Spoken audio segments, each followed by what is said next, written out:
Bonjour, petite vidéo aujourd'hui pour voir comment étudier les variations d'une fonction. Alors ici, nous avons un repère orthonormé. Donc les deux axes sont perpendiculaires et on a la même norme 1 carreau égale à 1 sur l'axe des abscisses, 1 carreau égale à 1 sur l'axe des ordonnées. Et on a une fonction qui est représentée ici, qui est la courbe représentant une fonction f. Donc C pour courbe, f pour fonction. Et on voit que cette fonction est définie sur l'intervalle -5, 5.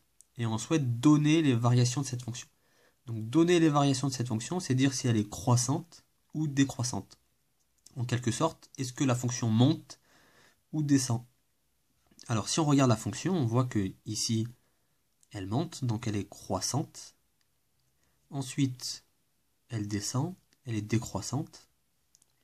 Puis de nouveau, elle croît, elle est de nouveau croissante. Donc sur l'intervalle -5, 0, la fonction est croissante. Puis de 0 à 2 sur l'axe des abscisses, la fonction est décroissante. Puis de nouveau, de 2 à 5, la fonction est croissante.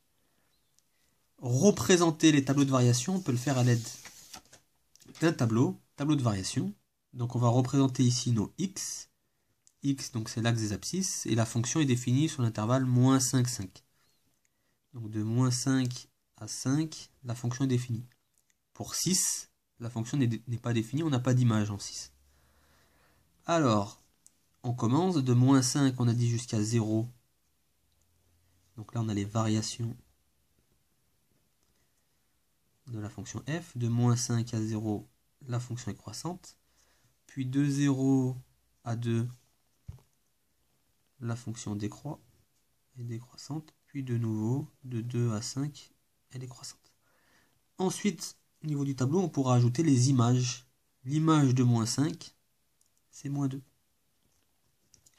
L'image de 0, 2. Et ainsi de suite. L'image de 2, -2. Et l'image de 5, 2. Nous avons ainsi le tableau de variation de la courbe représentant une fonction f.